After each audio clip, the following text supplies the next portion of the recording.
लड़का के बाबूजी रे गड़िया मांग सिकरियो मांग गे बाहिनी। लड़का के बाबूजी रे गड़िया मांग सिकरियो मांग गे बहिनी। सुनी सुनी दहेजबो के नमवा कर जाबो फट गे बहिनी। द कैजुअल टॉक के इस नए एपिसोड में आप सभी का स्वागत है। आज हमारे साथ हैं बेगूसराय के लाल किशन चंद्रवंशी, जिन्होंने अपने संगीत के क्षेत्र में एक अलग ही मुकाम को हासिल किया है। Kishan ji, welcome to the casual talk. Thank you. कैसे हैं आप? मैं बहुत अच्छा हूँ, आप कैसे हैं? मैं बढ़िया हूँ। जिंदगी का जो अभी फेज चल रहा है आपका, किस प्रकार से इसको एंजॉय कर रहे हैं? बहुत अच्छा लग रहा है, और जैसे जैसे मैं लोगों से मिल रहा हूँ उनका मतलब देखने का नज़रिया और मिलने का बहुत अच्छा लग रहा है। बहुत अच्छा हो गया पहले से, बहुत अच्छा लग रहा है। कभी इस चीज़ को एक्सपेक्ट किए थे कि हाँ एक ऐसा भी दौर आएगा जब लोगों का सेंटर ऑफ अट्रैक्शन मैं ही होऊंगा? मैं सोचा था इस बात को कि मैं कुछ ऐसा करूँगा जिससे एक अलग पहचान मिले, एक नाम हो। इस चीज़ के पीछे का बिलीफ जो होता है, भरोसा, इसका कारण क्या था? ऐसा आपको क्यों लगा कि हाँ ठीक है मैं कर लूँगा और मैं ही करूँगा? उसके पीछे का कारण है कि जो मैं बचपन से करता आया हूँ संगीत, बचपन से सीखता आया हूँ संगीत, और उसमें ज़्यादा डूबना। मैं बचपन से भी संगीत कर रहा हूँ, और यूं कहें कि मेरे संगीत ही मेरे लिए जीवन है। सब कुछ मेरे लिए, सब कुछ संगीत। मैं उस पर बिल्कुल समर्पित कर चुका हूँ अपने जीवन को। उसकी वजह से मुझे विश्वास था कि अच्छा करूँगा। अगर मैं थोड़ा सा पीछे जाऊँ आपकी ज़िंदगी में, तो आपकी शुरुआत कहाँ से हुई थी? शुरुआती दौर आपका कैसा था? और उस दौर में लोगों का क्या रिएक्शन था आपको लेके? संगीत की शुरुआत मेरे 6 या 7 वर्ष का था, मैं जब तब शुरू किया था। और इसकी पहचान मेरे बड़े भैया ने पहले ही कर लिया था कि इसके अंदर संगीत है थोड़ा बहुत। तो वो मेरे गुरुजी के तलाश में निकले, और गांव में ही मेरे गुरुजी हैं, तो उनके पास ले गए और मुझे वहाँ से शिक्षा मिलने लगी। तो मेरे गुरुदेव ने 4 साल 5 साल सिखाए साथ में, और फिर वो अपने गुरुजी के पास ले गए जिनसे वो सीखते थे। तो उनके पास ले जाने के बाद मैं वहाँ से सीखना शुरू किया 2012 से, और आज तक मैं उनसे सीख रहा हूँ। इसमें इंटरेस्टिंग चीज़ ये रहा कि मैं आज तक गुरुजी को अपने गुरु दक्षिणा नहीं दे पाया हूँ, आज तक नहीं। मुझे वो फ्री में पढ़ाए, फ्री में सिखाए। उसके पीछे का रीज़न था कि मेरी आर्थिक स्थिति उतनी अच्छी नहीं है, तो उन्हीं के साथ मैं रहा, उन्हीं के साथ खाया पिया, और कपड़े भी वही देते थे पहनने के लिए। तो बहुत स्नेह मिला, और आज उन्हीं के वजह से मैं यहाँ पे हूँ। तो अभी गुरु दक्षिणा क्या हो सकती है आपके गुरुदेव के लिए? गुरुदेव के लिए दक्षिणा यही है कि मैं उनके नाम को और आगे ले जाऊं, जितना आगे ले जा सकता हूं। उनका क्या रिएक्शन था जब आपका सिलेक्शन पहली बार सुर संग्राम के स्टेज के लिए हुआ था? उनका बहुत ही अच्छा रिएक्शन था, और वो बहुत खुश हुए कि मेरा एक शिष्य अपना नाम कर रहा है और साथ में मेरा भी नाम लेके ऊपर जा रहा है। तो बहुत अच्छा लगा उनको। संगीत के अलावा अगर मैं बात करूं तो एकेडमिक पढ़ाई आपकी कहाँ से शुरू हुई और कहाँ तक हुई थी? मैं भी मतलब पार्ट थर्ड में हूँ, लास्ट ईयर में चल रहा है बीए का। और सबसे बुरा दिन जो था मेरे लिए वो था 10th में फेल होना। मैं एक बार 10th में फेल हो गया था, और रीज़न था कि मैं पढ़ाई लिखाई में बचपन से वीक रहा हूँ, और फिर मैं एक बार 10th में फेल हो गया, जिसके कारण से थोड़ा अच्छा नहीं फील हुआ था। मैं पढ़ता भी गुरुदेव के साथ ही था, मतलब गुरुदेव के कोचिंग में ही पढ़ता था, वो एक कोचिंग भी चलाते हैं। सबसे इंटरेस्टिंग बात जो है, मेरे गुरुदेव के पास 20 स्टूडेंट पढ़ते थे, 20 में 19 बच्चे फर्स्ट डिवीजन से पास हुए, मैं इकलौता फेल हुआ था। अब मैं बता नहीं सकता कि मैं उस दिन क्या महसूस कर रहा था। मेरे 19 दोस्त फर्स्ट डिवीजन से पास हुए जो मेरे साथ पढ़ते थे, मैं इकलौता था जो फेल हुआ था पूरे कोचिंग में। फैमिली का क्या रिएक्शन था उस समय कि आप तुम क्या हो सकता है आप समझ सकते हैं, लेकिन फिर भी मैं हिम्मत नहीं आ रहा, और अगले साल में पास हो गया, सेकंड डिवीजन से पास हुआ था। मतलब कुछ इम्प्रूवमेंट हुआ था? हाँ बिल्कुल। सेकंड हाँ हाँ, फेल से सेकंड उसके पीछे रीजन था कि मैं थोड़ा बहुत पढ़ाई पे भी ध्यान दिया। लेकिन सबसे बड़ी बात यह है ना कि मैं जब 10th में फेल हुआ था उसके पीछे एक बड़ा रीजन था।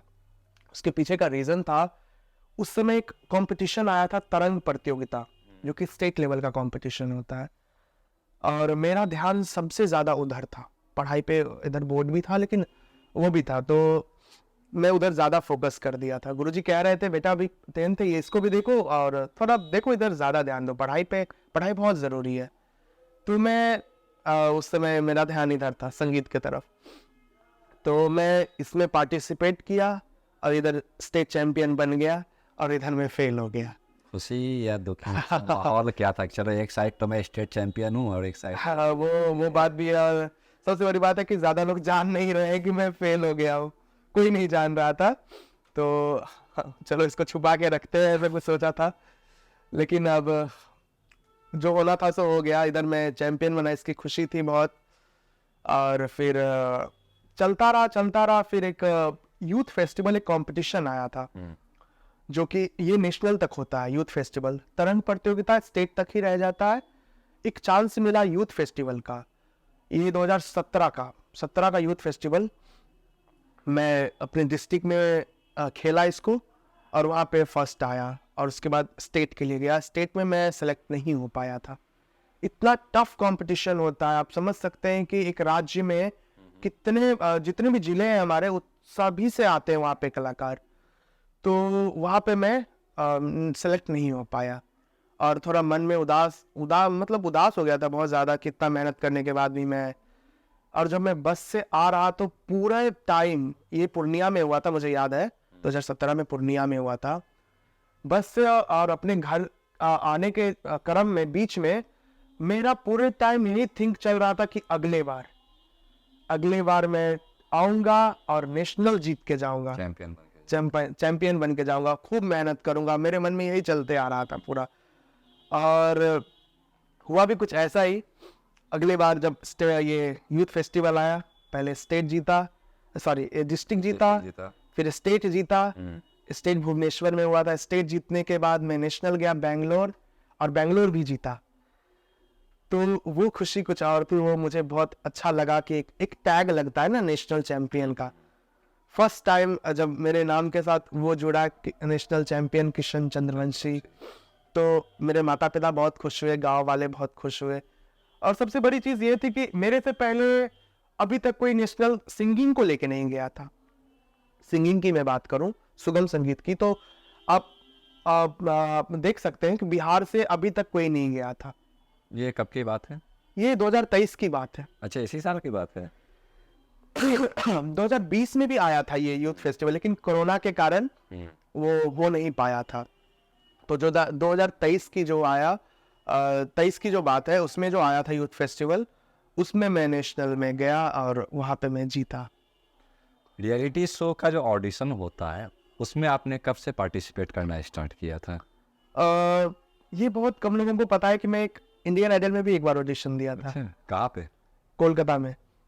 क्या था वहाँ का? 2014 में मैं ऑडिशन दिया था, बहुत पहले। मैं बहुत छोटा था, बहुत छोटा। और जहाँ मेरे पापा काम करते हैं, जो हमारे मालिक हैं, उनका घर है कोलकाता। और वो देखे थे कि किशन सीख रहा है, इसको ट्राई करवाते हैं। तो वो मुझे ले गए थे इंडियन आइडल में ऑडिशन दिलवाने के लिए, और उसमें हो नहीं पाया था मेरा। पता नहीं, उसमें तो मुझे कुछ पता ही नहीं था कि मैं क्या गाता हूँ नहीं गाता हूँ, कुछ पता नहीं था। मैं संगीत की शुरुआत ही किया था उस टाइम, तो उस समय हो नहीं पाया। तो एक मन में मलाल था कि नहीं, चलो एक ऐसा प्लेटफॉर्म चाहिए। और जब मैं सपने में भी सोता था तो मुझे लगता था कि एक मंच है और एक माइक है, इधर लाइट है, सामने ऑडियंस है और मैं गा रहा हूँ। वो लग रहा था मुझे, मैं सपने में वो चीज़ को देख रहा था। और किस्मत से ये सुर संग्राम का ऑडिशन आ गया 2023 में। मेरे दोस्तों ने बताया कि किशन एक ऑडिशन है, दो इसमें, उम्मीद है कि तुम अच्छा करोगे। तो मैं भागलपुर इसका ऑडिशन देने के लिए चला गया। एक दिन पहले ही रात में निकला 8 बजे। तो मैं चला गया 10-11 बजे वहां पहुंच गया था रात में।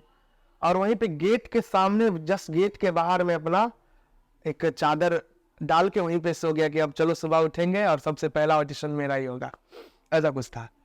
तो उठा तो पता चला कि पहले से ऑलरेडी लाइन लगा हुआ है बहुत सारा। तो 20-30 के बाद मेरा नंबर आया और मैं ऑडिशन दिया, और एक पर एक करते करते ऑडिशन के 3 फेज होते हैं, वहाँ पे 3 राउंड होते हैं। तो तीनों राउंड क्लियर करने के बाद मेरा मेगा के लिए सिलेक्शन हो गया, और वहाँ से कारवां चलता रहा धीरे धीरे धीरे धीरे, और फिर मैं टॉप 5 में पहुँचा, फिर टॉप 4 में, और अब मैं उप विजेता बन गया। जब से आपने संगीत की शिक्षा लेने स्टार्ट की थी, उसके बाद जैसे कि बहुत सारे लोग बोलते भी हैं, करते भी हैं कि ठीक है मैं संगीत सीख रहा हूँ, अब ना लोकल स्तर पे मैं जाके स्टेज परफॉर्मेंस देना स्टार्ट करता हूँ। तो वो दौर आपकी ज़िंदगी में कब आया था जब आपने स्टेज पे जाके परफॉर्मेंस देना स्टार्ट किया था? वो जब आया था, मतलब मैं छोटा ही था। तो मेरे गुरुजी मंदिर में, मेरा क्या है ना, हर सावन का जो महीना होता है, पूरे 1 महीने हम और मेरे गुरुजी, एक हमारे गांव में मंदिर है महादेव का, वहां पे हर मंथ हम लोग, मतलब हर सावन के जो महीना होता है, 1 मंथ हम लोग हर साल जाते हैं वहां पे, पूरे 1 महीने रात में हम लोग भजन कीर्तन करते हैं। और सोमवार के सोमवार वहां पे एक अच्छा सा मंच सजता है, और गांव के जितने भी लोग हैं सभी वहां पे इकट्ठा होते हैं, और वहां पे अच्छे से भजन कीर्तन होता है। तो पहला मंच मुझे अपने मंदिर से ही मिला, अपने गांव से ही मिला। और उसके बाद मैं एक ऑर्केस्ट्रा में, जो अभी शादी विवाह में ऑर्केस्ट्रा जो चलता है, मेरे एक मामा जी हैं, सरोज कुमार नाम है उनका, वो एक ऑर्केस्ट्रा में गाते बजाते हैं। तो मैं एक ऑर्केस्ट्रा में गया, ऑर्केस्ट्रा में गाना बजाना कर रहा था, अच्छा चल रहा था, लेकिन मेरे मामा जी को लगा कि नहीं, ये गलत में आ गया है, ठीक है, इसको भी पढ़ना लिखना चाहिए और अच्छा करना चाहिए। क्या है ना, ऑर्केस्ट्रा में अगर आप हैं तो फिर आप वहाँ पे बंद के रह जाइएगा। ऑर्केस्ट्रा आपसे एग्रीमेंट करवाता है 2 साल 3 साल का, आप जितने दिन का करना चाहते हैं, और आपको वहीं तक आप सीमित रह पाएंगे। तो मेरे मामा जी ने वहाँ से मुझे बोला कि तुम पढ़ो, अभी तुम सीखो, इसमें मत फंसो, कुछ अच्छा करो आगे चल के। तो मैं ऑर्केस्ट्रा छोड़ दिया वहाँ से। ऑर्केस्ट्रा छोड़ने के बाद कुछ प्रोग्राम्स मिले जो अच्छे बैठकी कार्यक्रम जो सुगम संगीत का होता है, तो मैं उसमें जाना शुरू किया। उससे थोड़ी बहुत पहचान मिली मुझे, और थोड़ा पैसा भी मिलने लगा था, तो अच्छा लग रहा था। और फिर वहाँ से धीरे धीरे अच्छा मंच मिला, मैं कोलकाता गया। इसमें सबसे बड़ा जो प्रोग्राम की बात चले तो इसमें एक नाम आता है, वो है मोहम्मद जहांगीर भाई हैं, बहुत अच्छे सोशल वर्कर हैं वो। तो उनका बहुत बड़ा योगदान रहा मेरे जीवन में इस शो को लेकर के। उन्होंने मुझे सबसे पहला बड़ा मंच दिया था कोलकाता का, स्पोर्ट्स एंड मीट का होता है, वो इंटरनेशनल मैच होता है फुटबॉल का, तो उसमें मुझे गाने का मौका मिला था। मेरे नाम से किशन कव्वाल ऐसा कुछ करके एक बड़ा सा बैनर था, और कोलकाता में बहुत ज़्यादा वो पोस्टर वगैरह लगा था। मेरे लाइफ का सबसे बड़ा प्रोग्राम था वो, सबसे बड़ा। बात है ये 2018 की बात है, मेरे लाइफ का सबसे बड़ा प्रोग्राम। आप समझ सकते हैं, हजारों की भीड़ थी उसमें, मैं गा रहा हूँ अकेले। मुझे याद है मैं 7 बजे गाना शुरू किया था, 7:30 बजे, और 1:30 बजे रात तक मैं गाया था लगातार, कंटिन्यू 6 घंटे 7 घंटे में कंटिन्यू गाता रहा। फिर भी एक भी पब्लिक वहां से जाने का नाम नहीं ले रहा था, और गा रहा था। और तो फिर कुछ ऐसा हुआ कि मेरा गला पूरा बैठ गया 6 घंटे लगातार गाने के बाद, और मैं ऐसे खड़ा हो गए, अब मुझे जाने दीजिए, माफ कीजिए, माफी दे दो मुझे। तो फिर भी फिर माफी मिली, और मैं वहां से रेस्ट के लिए निकल गया। और फिर वहां से कारवां चलता रहा। फिर अभी ऐसा हो गया कि हर साल मैं कोलकाता जाता हूँ, और 2-3 प्रोग्राम मेरे साल के कोलकाता में रहते हैं। किसी भी स्टेज आर्टिस्ट के लिए पब्लिक का रिएक्शन क्या मायने रखता है ऑन द स्टेज? अगर आप तो पब्लिक का रिएक्शन बहुत मायने रखता है आपके लिए, कि वो इंटरेस्ट ले रहे हैं या नहीं। सबसे बड़ी बात तो यही है कि आप इंटरेस्ट ले रहे हैं या नहीं मेरे गाने से। अगर आपको मजा नहीं आ रहा है तो मुझे सुनाने में मजा नहीं आएगा, अगर आपको सुनने में मजा आ रहा है तो मुझे सुनाने में भी बहुत मजा आएगा। तो वो बहुत जरूरी है, आई कांटेक्ट होना बहुत ज्यादा जरूरी है पब्लिक से। किशन, अगर मैं थोड़ा सा पीछे आऊँ, बिल्कुल तो जैसा कि आपने बताया अभी, आपकी फैमिली की इकोनॉमिकल कंडीशन, जो आर्थिक स्थिति होती है, वो उतनी अच्छी नहीं थी। तो उस दौर में फैमिली को साथ में लेकर सर्वाइव करना कितना मुश्किल था आपके लिए? मैं साथ लेके फैमिली को नहीं चल रहा था, फैमिली मुझे लेके चल रही थी। मैंटली तौर पे होता है ना कि हाँ, ये मेरी फैमिली है, हाँ, ये भी सर्वाइव कर रही है और मैं भी अपने फील्ड में सर्वाइव कर रहा हूँ। इन दोनों चीज़ को लेके साथ में चलने में कितनी मुश्किल आई आपको? मुश्किलें आई और मुश्किलें आ रही हैं अभी भी।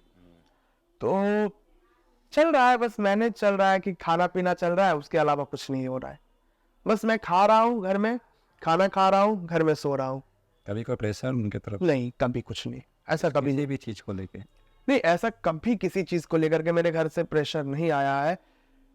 कभी कभी हो जाता है, मम्मी चिढ़ जाती है कि ये नहीं है, वो नहीं है, कुछ करो, घर में बैठे मत तो रहो। आपको लगता है कि मेरी प्रायोरिटी ये है कि फैमिली को पहले स्टेबल कर दूँ, उसके बाद ठीक है, मेरा जो चल रहा है वो तो चल ही रहा है? ये तो है, ये तो बिल्कुल है कि मैं कई बार मन में आया था कि मैं जॉब करूं, जॉब में चला जाऊं, लेकिन अब क्या है कि अब फिर आगे ख्याल आता था कि फिर जॉब में जाऊंगा, फिर फंस जाऊंगा। जॉब में गया, फिर फंस जाऊंगा, फिर संगीत खत्म होने लगेगा। और ऐसे करते करते करते करते मैं, ऐसा दौर आया कि मैं इस चीज से निकल गया और अब फैमिली बहुत खुश है और उम्मीद और जगह है कि अब हमारा जो वो दिन था वो कहीं ना कहीं वो अब दूर होगा। वो मतलब एक कॉन्फ्लिक्ट, मतलब द्वंद हमेशा से चलता रहता था। बिल्कुल, मेरी मेरी लड़ाई मेरे खुद के साथ शुरू से थी, है और रहेगी। इसमें कैसा क्या सपोर्ट फैमिली का मिलता है, भाई का मिलता है, और बाकी के जो सोसाइटी है, आपके आसपास के रहने वाले लोग किस नज़रिए से आपको देखते हैं इस चीज़ को लेके कि किशन मतलब संगीत, संगीत मतलब किशन उसके लिए? उन लोगों का रिएक्शन भी अच्छा होता है। वो लोग मुझे जान भी रहे हैं तो सिर्फ संगीत को लेकर के ही। आप किन्हीं से भी मेरे बारे में पूछिए तो ये पहले बोलेगा वो जो गाता है, ठीक है, तो वो जो गाता बजाता है, हाँ बस। तो मेरे नाम का मतलब वही है कि संगीत से ही मुझे जाना जाए। क्लासिकल सिंगिंग ही क्यों? क्लासिकल इसीलिए कि क्लासिकल मेरा ये मानना है और जो भी संगीत जानकार है उनका भी ये मानना, मेरे से वो जरूर सहमत होंगे कि जो क्लासिकल है ना, जो क्लासिकल सीखता है वो दुनिया का कुछ भी गा सकता है, चाहे वो किसी भी भाषा में हो, हिंदी, तमिल, तेलुगु, कुछ भी हो, मराठी, बंगाली, कोई भी गाना हो। जो क्लासिकल सीखता है वो कोई भी चीज गा सकता है, भाषा ही नहीं, जो भी और भी जितने भी प्रकार है संगीत में, जितने भी जैज है, फोक है, सेमी क्लासिकल है, वेस्टर्न है, पॉप है, रैप है, कुछ भी हो, तो जो क्लासिकल सीख लिया वो सब कुछ गा सकता है। मेरा ये मानना होता है। एकदम कट टू कट मैं अगर इसमें पूछूं तो एडवांटेज और डिसएडवांटेज क्या है क्लासिकल सिंगिंग के? एडवांटेज कुछ नहीं है इसमें, सिर्फ आपको एडवांटेज ही एडवांटेज ही है, सिर्फ तरीका बस सोचने का। बस नजरिया वो है कि देखिए, जो अच्छे सिंगर हैं, जितने भी अच्छे सिंगर हैं, वो सभी गुणी हैं और क्लासिकल सीखे हुए हैं, ठीक है, क्लासिकल वेल ट्रेंड है वो लोग, और यही एक वजह है कि वो अच्छा गा रहे हैं, बस यही एक, और दूसरा कोई वजह नहीं है। सोशल मीडिया पे एक शब्द ना किशन बहुत ज़्यादा चलता है, ऑटो ट्यून, ठीक ना? कहा जाता है कि बहुत सारे सिंगर ऑटो ट्यून को यूज करके फेमस हो जाते हैं। एक सिंगर के लिए आसान है समझना इस चीज़ को कि ऑटो ट्यून क्या होता है। देखिए, अगर एक ऑडियंस के परसेप्शन से मैं पूछूं, नॉर्मल आदमी हाँ, सुनता है कि ऑटो ट्यून होता है, वो होता क्या है ये? देखिए, मैं ऑटो ट्यून के बारे में बताता हूँ। ऑटो ट्यून क्या होता है? पहले तो ऑटो ट्यून का मतलब ही होता है ऑटो ट्यून, यानी जो आपके ट्यून को, अपने वोकल को ऑटोमेटिकली ट्यून करते ट्यून कर दे, ठीक है। आपने रियाज नहीं किया, आपने सीखा नहीं, आपने कुछ नहीं किया, आपने, आप बेसुरे हैं, आपने कुछ भी गाया और ऑटो ने उसको ट्यून कर दिया। तो ऑटो ट्यून का बेसिकली मतलब ये होता है बेसुरों को सुर में करना। तो अगर आप बेसुरे हैं, संगीत नहीं जान रहे हैं, फिर भी इंटरेस्ट है, तो ऑटो ट्यून को लगाइए और अपने आप को ट्यून कीजिए। तो इसका कोई मतलब नहीं रहेगा। आप संगीत के ना जानकार हैं, ना सीखे हैं, तो आप संगीत के विद्यार्थी भी नहीं कहलाइएगा, मेरा ये मानना है। लेकिन पॉपुलर तो बहुत सारे लोग हो रहे हैं ना। पॉपुलैरिटी अलग चीज है, पॉपुलर अलग है, वो आप मैं उसको अच्छे नज़र में नहीं देखता हूँ। सबसे बड़ी बात वो है कि मैं उसे अच्छे नज़र से नहीं देखता, या फिर जो भी संगीत के विद्यार्थी हैं वो उसको अच्छे नज़र से नहीं देखते हैं। एज ए स्टूडेंट आप बोलते हैं ठीक है कि रियाज करना आपके लिए बहुत इंपॉर्टेंट होता है, संगीत की समझ होनी चाहिए। अगर उसी के पैरेलल वर्ल्ड में आओ तो पॉपुलैरिटी सब कुछ हो जाता है एक आम आदमी के लिए, जी चाहे वो किसी भी प्रकार से पॉपुलर हो, उसको पॉपुलैरिटी चाहिए। अगर उसके लिए उसने ऑटो ट्यून का यूज कर ही लिया तो क्या गलत किया? तो देखिए गलत कुछ नहीं किया, बस आप अपने आप को क्या मुंह दिखाइएगा, पहले बात तो ये है। क्या फ़र्क पड़ता है? संग फेमस तो हूँ ना भाई मैं। फेमस होना और एक जानकार होने में बहुत फर्क होता है। हम्म, आप ऑटो ट्यून आप मेरे साथ बैठ और मैं सीखा हुआ हूँ, तो आपकी हिम्मत नहीं होगी कि आप मेरे सामने आके गा दें। सबसे बड़ी बात यही होता है कि जो ऑटो ट्यून वाले हैं वो जानकार लोगों के पास तो बैठना दूर, वो उनके पास जाने के लिए 10 बार सोचेगा कि मैं उनके पास किस मुंह से लेके जाऊंगा। आज मेरे साथ ऐसा है, मैं घमंड नहीं कर रहा हूँ, लेकिन एक बात है कि मैं जो सीखा हूँ, आज मुझे कहीं से भी हेजिटेशन नहीं होगी अपने अंदर कि मैं मेरे सामने कोई भी बैठे हो मैं उनको सुना दूंगा। हम्म। लेकिन जो एक ऑटो ट्यून वाला है उसी को कहिए कि आके यहाँ पे सुनाए, कभी नहीं। तो ऐसे लोग या फिर एक ना सबसे सिंपल सा जो मैं परसेप्शन बताऊं या फिर एक जो चीज़ें होती है, आपने बताया कि ऑटो ट्यून वाले की हिम्मत नहीं होती किसी बिल्कुल। ट्रेंड मतलब म्यूजिशियन के सामने हाँ, हाँ, बात करने की या बिल्कुल। कुछ भी करने की।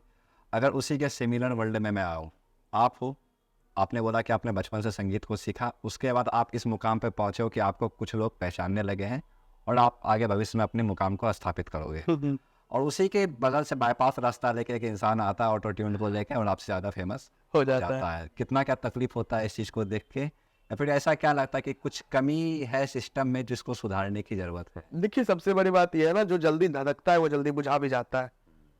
तो ये मुझे कभी भी निराश नहीं किया है। सबसे बड़ी बात यह है, ये मुझे निराश नहीं किया क्योंकि मुझे खुद पे विश्वास है, मेरे गुरुजी पे मुझे विश्वास है कि वो जो सिखाए हैं वो कभी गलत नहीं हो सकता है और एक न एक दिन वो जरूर वो चमकेगा। अभी तो मैं पॉलिश कर रहा हूँ, अभी बस अपने आप को पॉलिश कर रहा हूँ। जो भी जल्दी धधक गया है ना, एकदम से हो गया है, वो एकदम से बुझ जाता है, ये सबों को पता है। कब तक चलिएगा आप ऑटो ट्यून को लेकर के? सुर संग्राम के बाद लाइफ में मेनली क्या चेंजेस आए आपके और आपके फैमिली के? देखिए सबसे बड़ी बात क्या है ना, सुर संग्राम ने सबके माइंड को चेंज कर दिया है। मैं पहले भी वही था जो अब हूँ। मैं ऐसा नहीं हुआ कि मुझे करोड़ों मिल गए, मैं अमीर हो गया रातों रात, ऐसा बिल्कुल नहीं है। पहले भी वही था, मैं किशन ही था, अभी भी किशन हूँ। नजरिया सिर्फ ये चेंज हुआ है कि अब उम्मीदें ज्यादा हो गई हैं, उम्मीदें और बढ़ गई हैं, मेरे लिए मुश्किल हो गया है। हर लोग मतलब ये सच बात है। देखिए मेरे अंदर से लग रहा है कि इतना तक आके अगर मैं अब नहीं कुछ किया तो फिर आगे चल के प्रॉब्लम। उम्मीद मतलब एक आदमी का ना नज़रिया हो जाता है कि किशन यहाँ तक है, अब इससे आगे। अब स्टार बन गया है, अब और अच्छा करेगा ये। लेकिन मैं वही हूँ जहां मैं पहले था। जो सच बात ये है, मेरे अंदर कुछ भी परिवर्तन नहीं हुआ है। परिवर्तन एक चीज का हुआ है, बस माइंड सेट का। माइंड ये हुआ है कि चलो अब उस लेवल तक पहुंचा हूं और उस लेवल को अब कैसे मेंटेन करना है, उस माइंडसेट को कैसे मेंटेन करना है। ग्राफ को गिरने नहीं देना है, जो भी ग्राफ चला है उसको वहां पे मेंटेन कैसे करूं, बस इसका प्रेशर है मेरे ऊपर। किसी भी आर्टिस्ट के लिए अचानक से मिलने वाला अटेंशन जो होता है, जैसे आप हो, बहुत दिन से आप संगीत के क्षेत्र में हो, सुर संग्राम के बाद आपको मीडिया का अटेंशन मिला, चाहे वो सोशल मीडिया का हो, प्रिंट मीडिया का हो, किसी का हो, बिल्कुल। अटेंशन मिला आपको और आपके फैमिली को। तो इसका क्या एडवांटेज डिसएडवांटेज, या किस प्रकार से इसको कोई नया आर्टिस्ट जिसको कि अचानक से ये सारी चीज़ें मिलती है कैसे मैनेज करे उसको? देखिए सबसे बड़ी बात यह है कि जो जिसको अचानक से मिल जाता है ना, वो इसे कंट्रोल नहीं कर पाता है, वो बहक जाता है और कुछ ना कुछ जरूर अपने मुंह से ऐसा निकालता है कि लोग उसे गिरा देते हैं। लेकिन अब मेरी स्थिति को सब लोग जान रहे हैं कि मैं इतने सालों से मेहनत कर रहा हूँ, तो मुझे पता था कि मैं एक न एक दिन यहाँ पे पहुंचूंगा।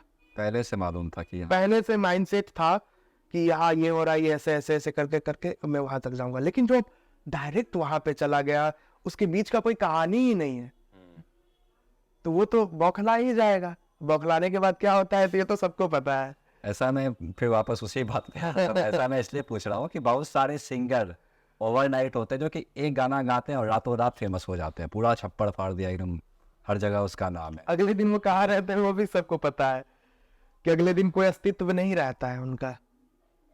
ऐसे ऐसे हजारों उदाहरण है ठीक है, तो उनका कोई अस्तित्व नहीं रहता है। एग्जाम्पल में ले लीजिए अरिजीत सिंह जी को, उन्होंने भी एक रियलिटी शो से शुरुआत की थी अपनी, फेम गुरुकुल नाम था, शायद आप सब जानते होंगे। फेम गुरुकुल से उन्होंने शुरुआत किया था और वो जीते नहीं थे उसमें, लेकिन वो जो मेहनत कर रहे थे और सबको दिख रहा था कि वो मेहनत कर रहे हैं और उस मुकाम तक वो पहुंचेंगे, और वो हैं वहां पे आज, और उनको वहां से कोई नहीं हिला सकता है। ऐसा नहीं है कि उनको रातों रात डायरेक्ट वहां पहुंच गए, उसके पीछे वो बहुत मेहनत की है। जैसा कि आपने रियलिटी शो का बात किया, अगर मैं रियलिटी शो पे आऊँ तो रियलिटी शो की रियलिटी आपने अच्छे से देखी है पिछले कुछ दिनों में। तो रियलिटी शो की रियलिटी होती क्या है, अगर मैं समझाऊं कट टू कट आदमी को, रियलिटी शो है, इसके पीछे का ये परसेप्शन और इस प्रकार से सारी चीज़ें होती है यहाँ पे, वो चीज़ क्या है? देखिए, रियलिटी शो क्या है ना कि आप रियलिटी शो में जब जाते हैं तो अपने आप को तो पहले प्रिपेयर कर लीजिए, ठीक है, माइंडसेट बना लीजिए कि आप वहां से कभी भी छट सकते हैं, ठीक है। डिसाइड कौन करता है इस चीज़ को? देखिए, ये आपका तो पहला तो आपका परफॉर्मेंस बताता है कि आप रहने वाले हैं या नहीं। अगर आपका परफॉर्मेंस खराब होता है तो जज आपको खुद निकलना चाहिए। सबसे बड़ी बात यह है, बचना नहीं चाहिए। ये कंपटीशन है, सबसे बड़ी बात यह है, रियलिटी शो एक कंपटीशन होता है और बेहतर की तलाश होती है उसमें। तो उस बीच में बहुत सारे लोग आते हैं, ऑडिशन देते हैं, रियलिटी शो चलता रहता है। तो इसका जो एलिमिनेशन होता है, एलिमिनेट लोग होते हैं, तो उसमें सबसे बड़ी भूमिका होती है आप खुद की, आपकी, कि आप उसमें कैसा परफॉर्म कर रहे हैं। अगर आप बेहतर परफॉर्म कर रहे हैं तो आप आगे जाइएगा, बेहतर नहीं कर रहे हैं तो आप वहीं पे रुक जाइएगा। कोई एक सिस्टम होता है जो इन सारी चीज़ों को कंट्रोल करता है? सिस्टम है, सब सिस्टम से है। सिस्टम यही है कि आपको जज जो बैठे हैं गुणी लोग, वो आपको मार्क करते हैं, सबसे बड़ी बात यह है।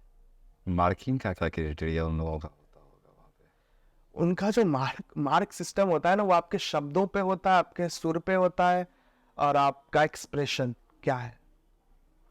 तो उस तीनों को देखा जाता है कि आपका सुर कैसा है, आपका जो लैंग्वेज है, आप उच्चारण सही कर रहे हैं या नहीं, शब्द का जो उच्चारण है वो आप सही कर रहे हैं या नहीं। तीसरा, आपका एक्सप्रेशन कैसा है, उस गाने को फील कर पा रहे हैं या नहीं।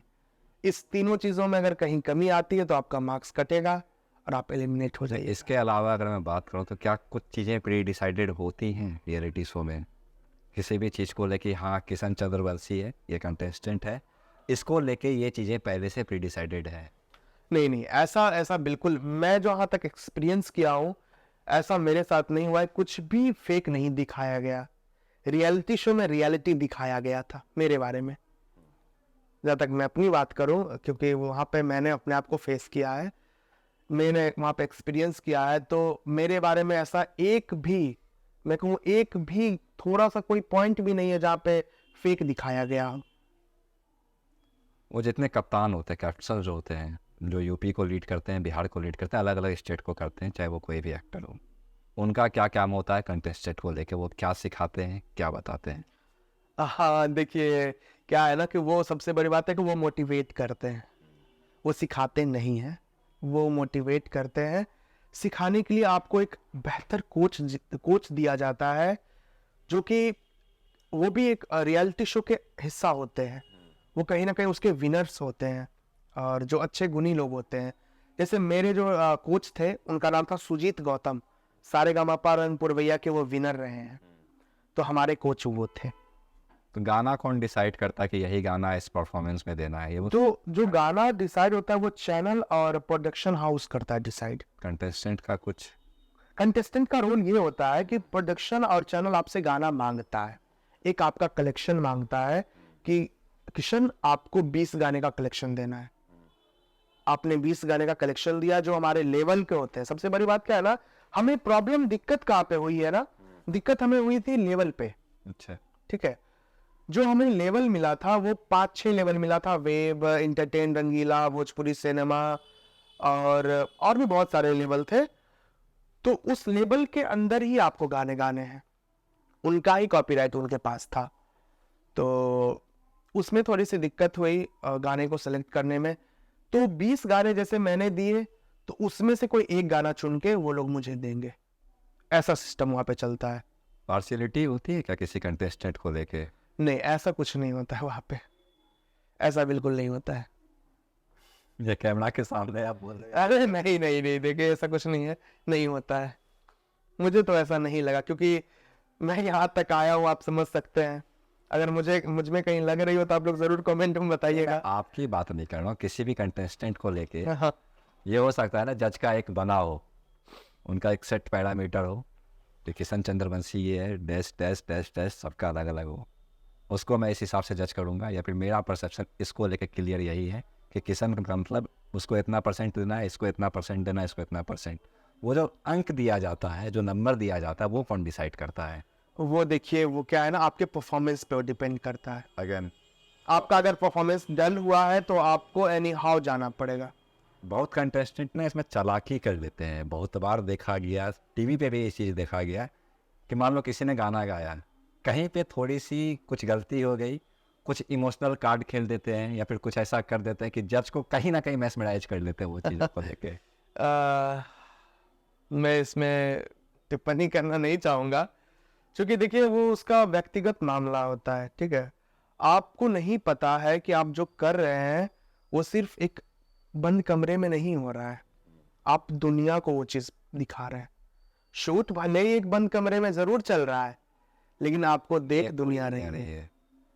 अच्छा, टू बी आप भले ही दो आंखों से करोड़ों लोग को देख रहे हैं, लेकिन करोड़ों आंखें आपको देख रही है। सबसे बड़ी बात तो ये है, आपको लग रहा है कि आपको कोई नहीं देख रहा है, लेकिन आपको करोड़ों लोग देख रहे हैं। तो ये आपके लिए नुकसानदेह जरूर साबित होगा। अच्छा, मैं एकदम टू बी फ्रैंक एक बात पूछूं। लगा है कि आपको ऐसा लगा हो कि मेरा परफॉर्मेंस सामने वाले से ज़्यादा अच्छा है लेकिन मुझे उससे कम अंक मिले? रियलिटी शो की बात मैं कर रहा हूँ। नहीं नहीं, ऐसा बिल्कुल नहीं है। मुझे जितने भी कभी भी अंक मिले हैं, मैं उससे बिल्कुल संतुष्ट था। बहुत लग रहा था कि नहीं, इतना मुझे मिलना चाहिए, और उतना मुझे मिलता था। क्योंकि मैं अगर फाइनल की बात करूँ, लाइव ऑडियंस के सामने की बात है, बहुत सारे लोगों ने देखा, उसके बाद सोशल मीडिया पे भी चीज़ें चली थी, इसलिए बोल रहा हूँ। एक जज थी जिन्होंने ये डिसाइड किया था कि मुझे ना 9 अंक में ही बाकी सारे कंटेस्टेंट को देना है। कि मैंने डिसाइड किया मेरा 9 अंक है, मैं 9 में ही किसी को 8, किसी को 7, किसी को कुछ दूंगा। लेकिन उन्होंने ही दूसरे कंटेस्टेंट को 10 नंबर दे दिए थे। अपना उनका जो एथिक्स था वो साइड हो गया, उन्होंने 1 नंबर बढ़ा के ज़्यादा दिया था। अब इस पे मैं कुछ ज्यादा टिप्पणी नहीं करूंगा, क्योंकि मैंने उस पर ज्यादा ध्यान नहीं दिया था। आप लोगों ने शायद ध्यान दिया हो, और बट मैंने उस पर ज्यादा ध्यान नहीं दिया। और उनका जो फैसला था, मुझे क्या, वो सबको पता है कि वो लोग गुणी लोग हैं, और उनका फैसला मुझे मंजूर था। सबसे बड़ी बात यह है, मुझे बिल्कुल मंजूर है। उन्होंने जो अंक दिया, मैं उससे बिल्कुल खुश था, सहमत था। दिलेरी है, बड़प्पन है, क्या है ये किसान का? नहीं नहीं नहीं, दिलेरी उनका प्यार था। वो उतना अंक, उनके नजर में मेरे लिए उतना अंक बहुत बड़ा अंक है। अच्छा, उस स्टेज पे जाके विनर होना है, रनर होना, रनर अप रहना, कुछ भी रहना, वो कितना क्या मायने रखता है किसी भी आर्टिस्ट के लिए? किसी भी आर्टिस्ट के लिए तो पता नहीं, आपके किसी के लिए जीत बहुत ज्यादा मायने होता है, ठीक है। मैं अपनी बात करूं तो मुझे बिल्कुल भी मायने नहीं रखता है जीत हार, first second third, runner, winner, runner और सेकंड रनर अप। तो मेरे लिए बिल्कुल मायने नहीं रखता था। मेरे लिए सबसे ज्यादा मायने रखता था वो मंच जहाँ पे मैं परफॉर्म कर रहा था, जहाँ से मुझे करोड़ों लोग देख रहे थे। मेरे लिए सबसे ज्यादा मायने वो था। किशन का मिशन क्या था इस चीज को लेके? किशन का मिशन था लोगों के नजर में आना, लोगों तक अपनी आवाज को पहुंचाना, लोगों का प्यार पाना। सबसे बड़ा मिशन यही था। अगर मैं वापस से फिर वही रियलिटी शो पे आता हूँ, स्टार्ट से लेके एंड तक एक जो पूरी जर्नी थी आपकी, सबसे बड़ा कॉम्प्लीमेंट किसी भी जज के द्वारा आपको दिया गया क्या था? वो था पवन सिंह जी का। पावर स्टार पवन सिंह जी ने, वो जब मुझे पता चला कि रियलिटी शो पे पवन सिंह आ रहे हैं, मैं बता नहीं सकता, मेरे खुशी का ठिकाना नहीं था। मेरा ही नहीं, जितने भी कंटेस्टेंट थे बहुत खुश थे, बहुत ज्यादा, क्योंकि एक अलग वाइब चल गया था। पावर स्टार आ रहा है, अब पावर स्टार आ रहा है। कुछ चीजें ऐसी हुई कि शो का जो, मैं कहूँ टीआरपी, वो अब इस पे ज्यादा मैं नहीं कहूंगा, लेकिन अब मुझे लगा कि अब थोड़े कम लोग देख रहे हैं, ठीक है। तो जब पवन सिंह आए तो एक अलग सा वाइब क्रिएट हुआ, और अचानक से माहौल चेंज हो गया, अलग सा जुनून अंदर में आ गया कि नहीं अब अच्छा होगा, अब अच्छा होगा। तो पवन सिंह आए तो वही हुआ, कॉम्प्लीमेंट जो उनका मिला सबके सामने है, अच्छा लगा। उन्होंने कहा कि मैं तुम्हारी गायकी में कमी निकालूं। उनके अंदर इतनी हिम्मत, मेरे अंदर इतनी हिम्मत नहीं है कि मैं तुम्हारे गायकी में कमी निकालूं।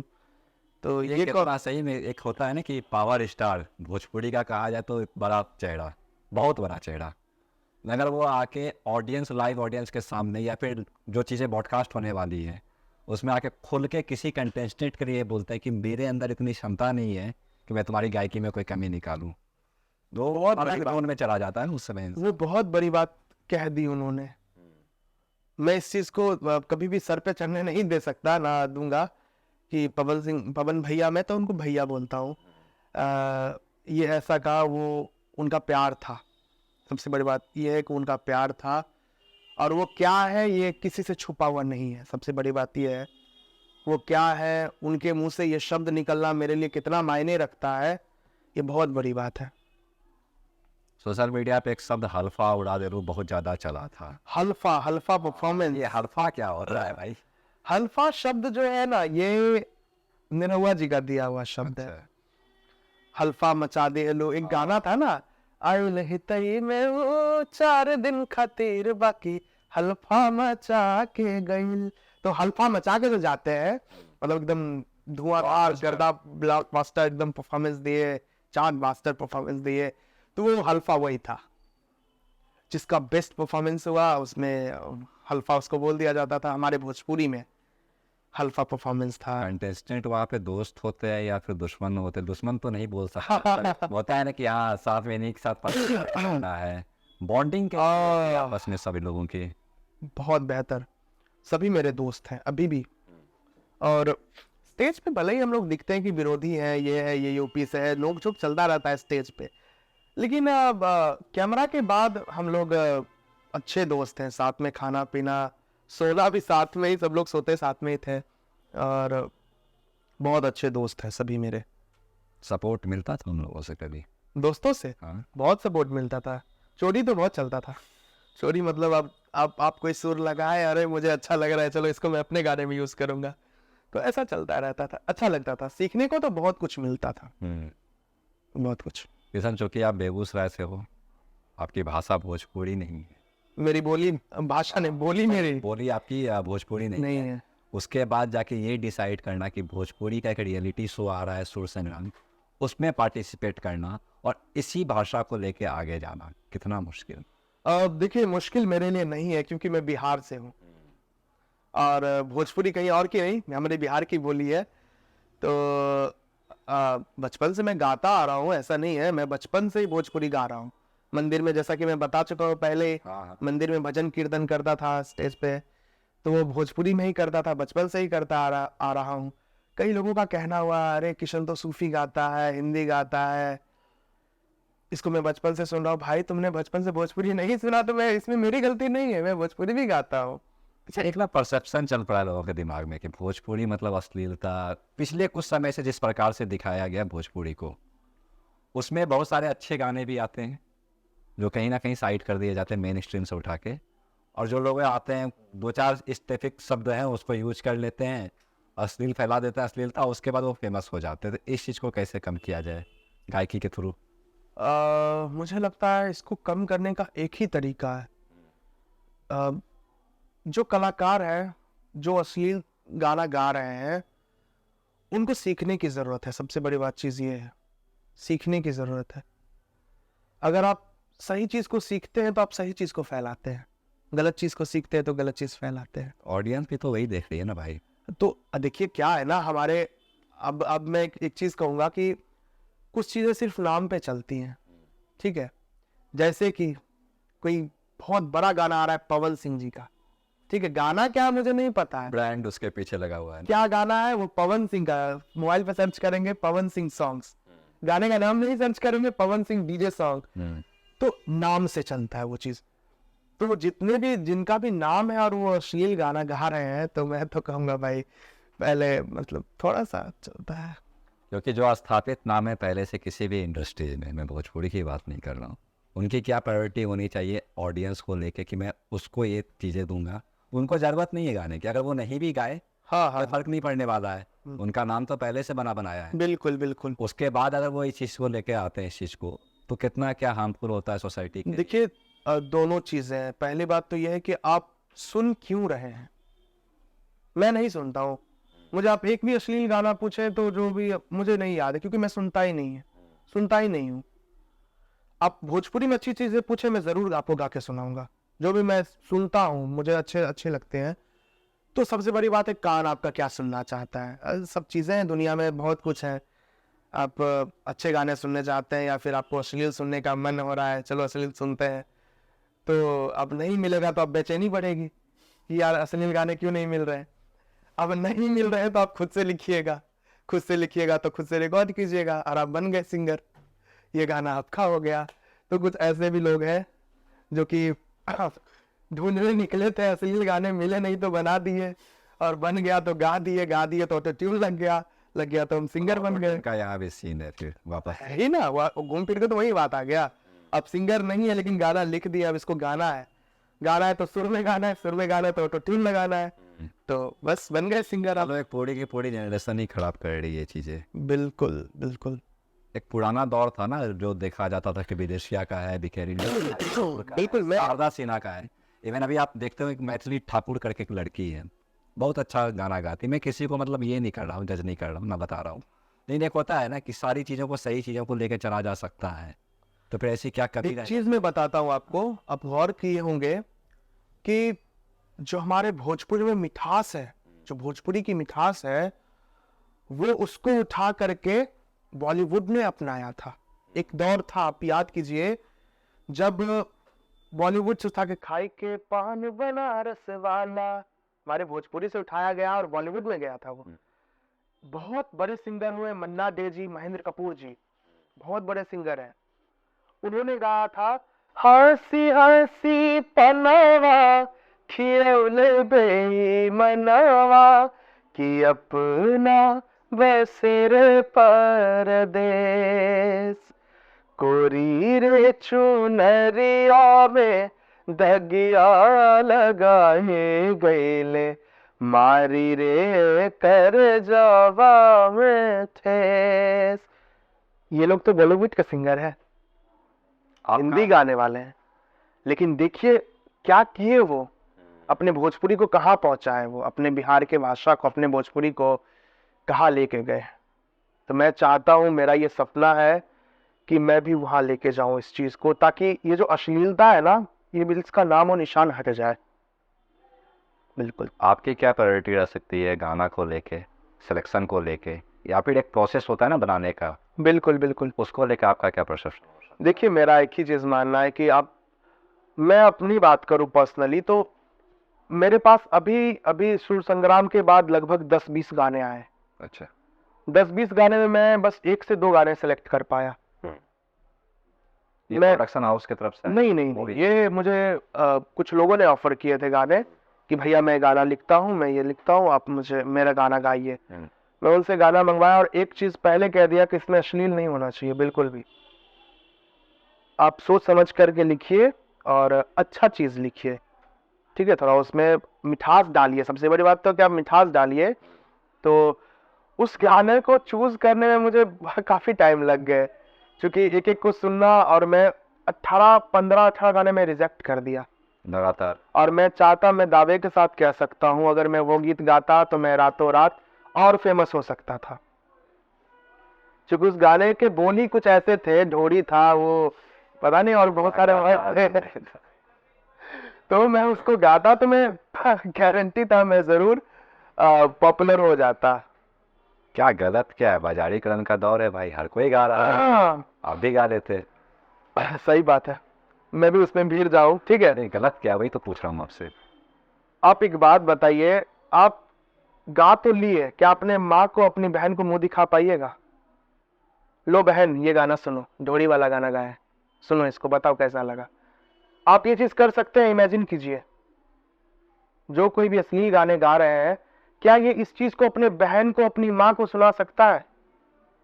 माँ देखो मेरा एक गाना रिलीज हुआ है और वीडियो में दिखा रहा है, जो बोल रहे हैं गन्ना के, मैं क्या ही बोलूं मैं, समझ सकते हैं मेरे भावना को, आप समझिए कि वो चीज नहीं हो सकता है। तो मैं अपनी मानसिकता से बता रहा हूँ, लोगों का क्या होता है नहीं होता है, सबके अलग अलग वो है, मैं उस पर नहीं विचार करूंगा, लेकिन मैं अपनी बात कर रहा हूँ। किशन से लोग क्या उम्मीद रख सकते हैं? सबसे बड़ी बात यह है, मैं बोल बहुत कुछ रहा हूँ, लेकिन मेरे से लोग क्या उम्मीद रखते हैं? तो मेरे से बस यही आप लोग उम्मीद रखिए कि मेरे मुंह से आपको अच्छा सुनने को मिलेगा। मेरा यही हमेशा प्रयास रहेगा कि मुझे एक ही गाना मिले, साल का एक गाना मिले, लेकिन वो अच्छा सुनने को मिलेगा। और मुझे नहीं मिला तो मैं नहीं गाऊंगा, सबसे बड़ी बात यह है। एक चीज़ मैं अगर आपसे पूछूं किशन, जो कि आपने स्टेज पे बहुत गाना गाया है, लाइव ऑडियंस के सामने परफॉर्मेंस देना और कैमरा के सामने परफॉर्मेंस देना, कौन ज़्यादा बेटर फील आपको करवाता है या फिर कौन ज़्यादा डिफिकल्ट होता है? डिफिकल्ट सबसे ज्यादा होता है कैमरा के सामने फील करना, सबसे ज्यादा। हमें समझाया जाता है कि ये कैमरा ही हमारा ऑडियंस है, लेकिन आप उसको इमेजिन नहीं कर सकते हैं, क्योंकि आप रियल लाइफ में जी रहे हैं। तो सामने तो कैमरा ही रहेगा, आप इमेजिनेशन करके तो गा नहीं सकते हैं, लेकिन फिर भी कहीं ना कहीं करना पड़ता है।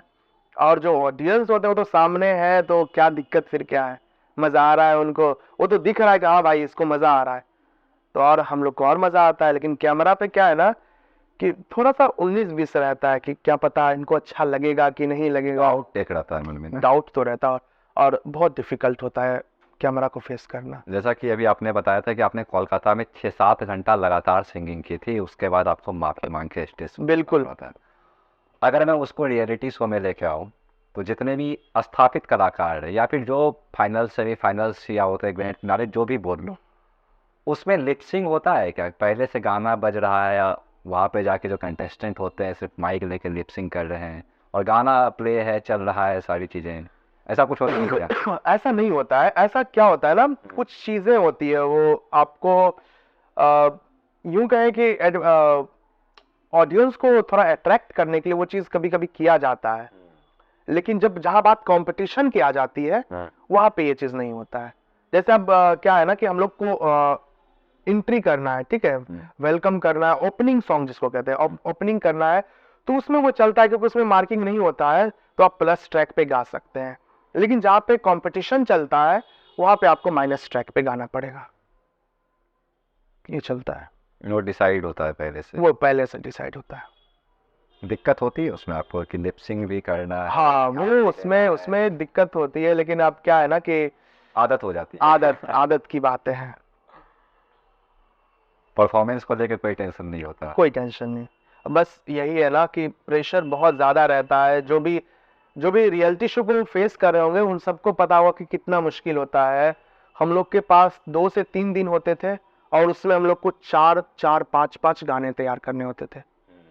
4 दिन 5 दिन मिला और उसमें 5 गाने, और एक दिन में 3 से 4 एपिसोड शूट होते हैं। अच्छा, लगातार वो कंटिन्यू चलते ही रहता है? 2 से 3, इतने तो 3 तो मैं शिफ्टिंग में काम होता है क्या? 7 घंटा 8 घंटा लगातार? बिल्कुल, मैं बता दूं वहां का जो रूटीन था हमारा, हाँ। मैं सुबह 8 बजे से 9 बजे के बीच सेट पे जाता था, और अगले दिन सुबह 3 बजे घर आता था, सॉरी अपने होटल पे जाता था। मतलब वो लगातार चलिए कंटिन्यू हमारा शूट चलता रहता था।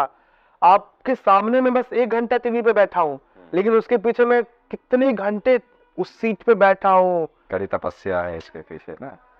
एक दिन में तो मैक्सिमम 3 शूट तो होते ही थे, 3 एपिसोड के शूट होते थे एक दिन में। गैप कितने दिन का होता था शूटिंग के बिटवीन? 3 से 4 दिन का। उसी में 5 गाना दिन तैयार करना है, सब कुछ वही तो मेन बात था कि बहुत डिफिकल्ट था वो चीज, और लोग इसलिए भी एलिमिनेट होते चले गए क्योंकि उनके पास ज्यादा टाइम नहीं मिलता था। 4 दिन 5 दिन बहुत हो गया इसको तैयार करने का। इतना हेक्टिक स्केड्यूल में मेंटल फिट रखना कितना मुश्किल होता है? बहुत मुश्किल होता है, बहुत। मैं सही बताऊं तो मैं अपने घर एक हफ्ते बात नहीं करता था। एक हफ्ते हो जाते थे मुझे मेरे घर में बात किए हुए। मैं घर 1 हफ्ते तक बात नहीं करता था, नो फोन नो कॉल्स, कुछ नहीं। दिमाग में एक ही चीज चल रहा है, गाना। 24 घंटे गाना, 24 घंटे गाना। क्या कर रहे हो? गाना सुन रहा हूँ। क्या कर रहे हो? गाना सुन रहा हूँ। हम लोग खाते पीते गाना। वॉशरूम में गए, वॉशरूम में गाना बज रहा है, नहा रहे हैं और फिर गाना चल रहा है। वैसे एक अलग दुनिया बन जाता है ना, पूरा सिमिलर। बिल्कुल। और बहुत ही बेहतरीन दुनिया होता है वो, कि आप एकदम, आपका कोई काम नहीं है, सिर्फ संगीत है। कोई काम नहीं है, सिर्फ संगीत है। आप एकदम मस्त हो गए संगीत में। मैं ही नहीं, मेरे रूम के जितने भी लोग थे, सभी लोग के कान में 24 घंटे हेडफोन लगे रहते हैं। कभी कोई प्रेशर्स प्रोडक्शंस की तरफ से, जज की तरफ से, या आपके जो टीचर है जो आपको सिखा रहे हैं, कैसा किसी प्रेशर? प्रेशर ये होता है ना कि तुमको ये इस लेवल का परफॉर्मेंस देना है, या फिर तुमको मैंने बोलना है? बिल्कुल बिल्कुल, ये तो बिल्कुल स्ट्रिक्टली ये चीज था, किशन आपको बेहतर करना है, आपको इसमें वेरिएशंस डालने हैं। क्योंकि क्या है ना, कि जो ओरिजिनल गाना है वो तो सबने सुना ही है, आप उसमें और क्या कर सकते हैं, और क्या अच्छा उसमें वेरिएशन डाल सकते हैं। कंपटीशन तो इसका था हाँ। कि आप एक गाने को और कितना बेहतर गा सकते हैं। तो वेरिएशन तो आपको सीख के ही आ सकता है, ऐसे तो आएगा नहीं। अगर मैं वापस आपके पर्सनल लाइफ पे आऊँ, तो अभी आपका क्या है, मतलब स्टेटस होता है ना, रिलेशनशिप स्टेटस, वो क्या है? मेरा कोई रिलेशनशिप नहीं है। अभी नहीं है, पहले नहीं था? पहले था। मैं टीवी पे ये चीज़ बता चुका हूँ। मेरी लाइफ की बात की जाए तो मैं बहुत पहले मैंने गलती किया था, बहुत पहले गलती किया था वो। अब हर एक, क्या होता है ना, हर एक के जीवन में कभी ना कभी वो दौर आता है जब वो किसी को पसंद करता है। तो मैंने भी किसी को पसंद किया था बहुत पहले। तो मेरे अंदर हिम्मत नहीं थी कि मैं उससे जाके प्रपोज करूं। ये डर लगा रहता था कि अरे कैसे वो बुरा मान जाएगी, पता नहीं क्या बोल देगी। लेकिन मेरा एक दोस्त था, उसने मुझे कसम दिया, किशन तुझे मेरी कसम है, तू जाके प्रपोज कर दे, ये कर दे, नहीं तो आज से बात नहीं करूंगा। डरते डरते गया, बोला उसको, जाके गया, बोला मैं आपसे बहुत प्यार करता हूँ, आई लव यू। तो उसका रिएक्शन था, मुंह खुला रह गया उसका। और फिर उसने मुझे गालियां दी 4-5। कब की बात है ये? अरे बहुत पहले की बात है ये। स्कूल टाइम की बात है? स्कूल टाइम की बात है। उसने मुझे 4-5 गालियां दी, मेरे कलर को लेकर के कहा कि साला ब्लैक की अपना शक्ल देखे हो, साला तुमसे कोई जीवन में प्यार नहीं करेगी, ऐसे वैसे बोल दी। मुझे आज भी याद है अच्छे से। इतना घनघोर बेइज्जती कोई भूल कैसे सकता है। उसने कहा, गालियां देके बोला अपना शक्ल देखे हो, साला जिंदगी में तुमसे कभी कोई प्यार नहीं करेगी, ऐसे वैसे। मैं एकदम से रोता रोता घर गया, बैग वैग सब फेंक दिया घर में, पूरा रो रहा था, पूरा तकिया भिजो दिया एकदम रोते रोते। और मम्मी पूछी क्या हुआ, काहे रो रहा है, कौन मारा है, ऐसे वैसे। बच्चा था, लगा कि कुछ बदमाशी किए होंगे। तो मैं कुछ नहीं बोला और अपने मौसी के घर पे चला गया मैं। और वहां मैं 1 सप्ताह रहा, 1 सप्ताह खूब रोया, पहले तो जम के रोया। दिल टूटे आंसू। अरे पूछिए मत वो क्या हुआ था, मेरा एकदम से मैं सहम गया था यार। इतना ज्यादा बेइज्जती होना यार, बहुत गलत हो गया था मेरे साथ। फिर वापस स्कूल गया। स्कूल जाने के बाद पता चला कि स्कूल में एक कंपटीशन होने वाला है, तरंग, जो मैं बताया था मैं स्टेट चैंपियन बना था। तो आप समझ सकते हैं ये। मोटिवेशन वहां से मिला। हाँ, तो मैं उसमें गया और कहानी कुछ और हाँ। गई। उसके बाद फिर मैं उस लड़की से कभी ना मिला, ना कभी उसको देखा। जानने की कोशिश कभी नहीं की? मैं कभी पीछे मुड़ के नहीं देखा उसको। दोस्त का क्या रिएक्शन था जिसने आपको मेरा उससे भी रिलेशन खत्म हो गया। अब वो मेरे साथ नहीं रहता है। पहले हम दोनों साथ में रहते थे, मैं और मेरा दोस्त। तो दोस्त भी कहीं चला गया और वो भी कहीं चली गई, मैं भी कहीं और चला गया। अभी ऑप्शंस हैं या फिर ऑफर? नहीं, ऐसा कुछ नहीं है। अब मुझे ये सब चीज़ अच्छे नहीं लगते हैं, अच्छा नहीं लगता है बिल्कुल भी। कुछ नहीं होता ये सब चीज़, ये सब बेकार चीज़ें हैं तो नहीं कहूँगा, लेकिन अब जिसके साथ है तो है भाई, अच्छा है। लेकिन मेरे लिए इसका मायने नहीं रखता है मेरे लाइफ में बिल्कुल भी। संगीत के अलावा क्या पसंद है? संगीत के अलावा मुझे खाना बहुत पसंद है। खाने का मैं बहुत शौकीन हूँ, क्योंकि जो खबैया वही गवैया। तो मैं खाना पीना मुझे एकदम दबा के खाने में मज़ा आता है। एक्टिविटी अगर देखा जाए, किसी भी खेल कूद से कोई संबंध नहीं है मेरा, किसी भी खेल किसी भी गेम से। ऐसा इसलिए क्योंकि आपको जब मनोज तिवारी ने शायद मलिंगा बोला था ना, तो आपने बोला था एकदम खुलेआम, मैं जानता ही नहीं कौन है मलिंगा। ये बात सच है, मैं नहीं जानता था उस टाइम तक। मलिंगा मलिंगा मलिंगा नाम सुना था, लेकिन मैं कभी देखा नहीं था उनको। और बिल्कुल भी क्रिकेट में इंटरेस्ट नहीं था, ना ही है, अभी भी नहीं है, ऐसा नहीं है हो गया। अभी भी इंटरेस्ट नहीं है, किसी भी गेम में इंटरेस्ट नहीं है। मेरे लिए सब कुछ मेरा संगीत ही था उस टाइम भी, अभी भी। तो मैं जब परफॉर्म करके नीचे आया तो वहाँ पे एक एक लड़की थी, वहाँ पे काम करती थी उसी प्रोडक्शन में। तो वो मेरे पास आई और मलिंगा का फोटो दिखाई, देखो ये है मलिंगा, ये है। मैं देखा, अरे इसके जैसा तो बाल मेरा, मतलब मेरा भी बाल इनके जैसा ही है। तो फिर वो वहाँ से पता चला, रहे हाँ ऐसे कोई मलिंगा है और अच्छे क्रिकेटर है, तो वहाँ से। अच्छा, और कोई कॉम्प्लीमेंट उनके तरफ से इस चीज़ को लेके, किसी भी कॉम्प्लीमेंट तो हमेशा मुझे मिलता रहा। और सबसे बड़ी खुशी की बात यह है कि मैं भोजपुरी में वहाँ सुर संग्राम में था, तो सबसे ज़्यादा बेस्ट परफॉर्मर का अवार्ड मुझे ही मिला, मेरे ही नाम का है। इसमें सबसे ज़्यादा मार्क्स भी मुझे ही मिले हैं पिछले कंपैरिजन में। अच्छा रहा सब कुछ, पर्सनल लाइफ भी वहाँ पे बहुत बहुत सारी चीज़ें शेयर हुई, और बस वही किस्सा था एक जो। और हाँ, सबसे इंटरेस्टिंग चीज़ क्या हुआ ना, मैं वो बताना भूल गया आपको। जैसे मेरा दिल टूटा था ना, उधर से एक लड़की आई थी, ठीक है। कुछ दिन के बाद लड़की आई और कहती है, किशन आई लव यू, ठीक है। का वहीं पे उम्र में? अरे स्कूल में, स्कूल की बात कर रहा हूँ मैं, जब वो लड़की मुझे विजिट की थी, ठीक है। तो वो लड़की आई और बोली आई लव यू। तो मैं सोचा पहले, फिर किसी ने कहा, बेटा जो तुमसे प्यार करे तुम उससे प्यार करो, ठीक है। तो मैं थोड़ा सा फिर बहका, ठीक है, फिर बहका, और मैं एक्सेप्ट कर लिया। अच्छा, एक्सेप्ट करके बोला ठीक है चलो। 4 दिन चला, 4 दिन सही चला, गिन के 4 दिन, जो 4 दिन चांदनी कहते हैं ना, मेरे साथ वही हुआ। 4 दिन चला, 5वें दिन कहती है मैं मजाक कर रही थी। भाई ये कैसा मजाक था यार। कहती है मैं मजाक कर रही थी, बाप रे।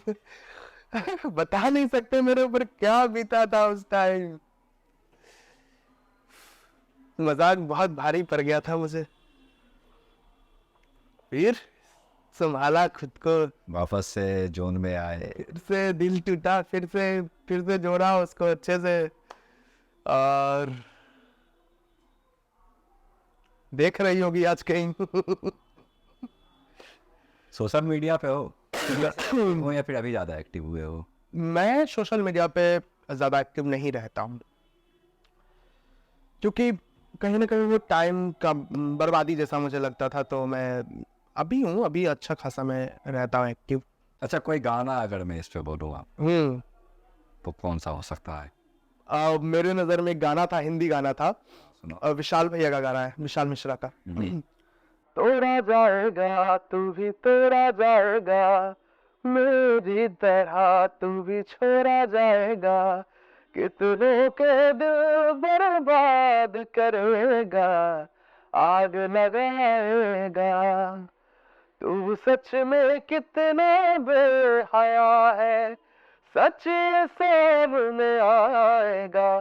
तूने बड़ा सताया है मुझे, जा तू भी सताया जाएगा।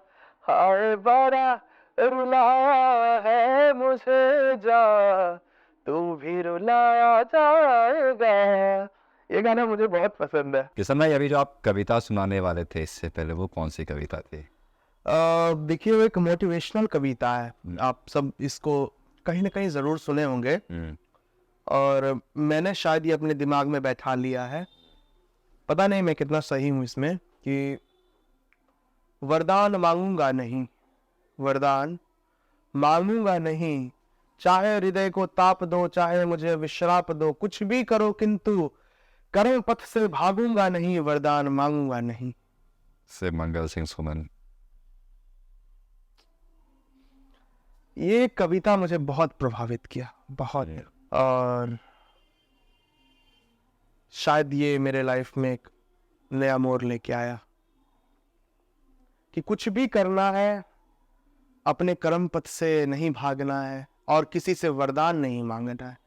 वरदान इन सेंस मतलब क्या होता है ना, कभी कभी कुछ चीजें आपको मांगना पड़ता है, ठीक है, वो मैं नहीं कर सकता। अपने सेल्फ रिस्पेक्ट को नहीं वो खोल सकता, लेकिन मैं कहीं ना कहीं उस चक्कर में खो दिया था। जब अभी बात चल रहा था तो अपने सेल्फ रिस्पेक्ट को मैं खो दिया था। उसके बाद सेल्फ रिस्पेक्ट को, लड़के क्या होते हैं ना, सबसे इंटरेस्टिंग बात यही है कि लड़के बहुत जल्दी सेल्फ रिस्पेक्ट को खो देते हैं अपने, बहुत जल्दी।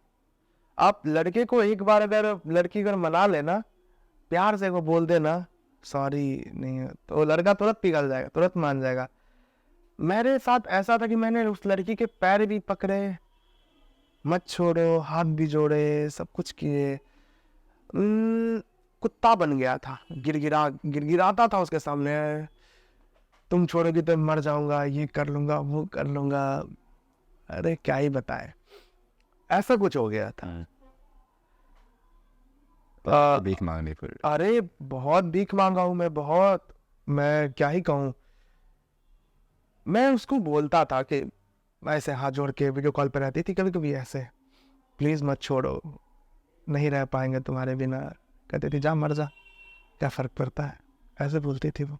जब ये दौर आपके साथ हुआ था तो इस चीज़ से निकलने में आपको कितना टाइम लगा, या फिर अभी आपको ऐसा लगता है कि हाँ हो सकता है कि वो जो है मुझे अभी इस रूप में देख रही होगी, और उसका क्या रिएक्शन हो सकता है?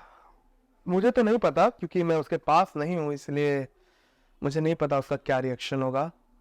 हाँ, लेकिन मैं एक चीज सबके लिए कहना चाहूंगा कि भाई अगर लाइफ में जो छोड़ के चली गई ना, क्या होता है ना कि लड़का जब कहता है ना कि मैं छोड़ दूंगा, ठीक है, दिल ने हर बार दिल से कहा भूल जाओ उसे, अच्छा। लेकिन दिल ने हर बार कहा भाई तू दिल से नहीं कहता।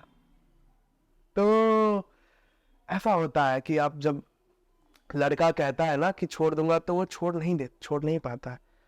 लेकिन जब लड़की हाथ छुड़ा के जा रही होती है ना, तो उसे जाने देना चाहिए, क्योंकि वो हाथ छुड़ाने से पहले जा चुकी रहती है। तो उसको रोकने का कोई मतलब नहीं बनता, और रोकने का फायदा नहीं है, और रुकेगी भी नहीं, ठीक है। दूसरी बात यह है कि जब लड़की आना चाहे तो भूल से भी उसे एक्सेप्ट मत कीजिएगा, कभी भी नहीं।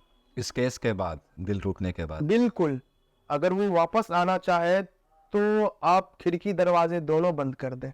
अगर कोई और आना चाहे तो स्वागत कीजिए, दिल खोल के उसका स्वागत कीजिए, क्योंकि कोई आ रहा है आपके लाइफ में, ठीक है। पेड़ कभी भी पत्ते के झरने का शोक नहीं मनाता है, नए पत्ते का स्वागत करता है वो। तो कोई आना चाह रहा है, वेलकम कीजिए, ठीक है। लेकिन दूसरी बात क्या है ना कि वो जब आए तो एक बात हमेशा ध्यान में रखिएगा, एक शायरी है कि मेरा मयार नहीं मिलता, मैं आवारा नहीं फिरता। उस समझ के, मेरा मयार नहीं मिलता, मैं आवारा नहीं फिरता, मुझे सोच समझ कर खोना, क्योंकि मैं फिर दोबारा नहीं मिलता। तो ये रूल अपने लाइफ में लाइए और मूव ऑन कीजिए। मुझे एक और शेर इसमें याद आ गया कि मैं हमेशा इसको कहा करता था कि मैंने जब उनसे अपना दिल मांगा, मैंने जब उनसे अपना दिल मांगा तो वो सर झुका कर बोली वो तो टूट गया। मैंने जब उनसे अपना दिल मांगा तो वो सर को झुका कर बोली वो तो टूट गया। मैंने पूछा कैसे, वो बोली खेलते खेलते। किसके साथ, कभी पूछा नहीं? तो ऐसा ही था कुछ कि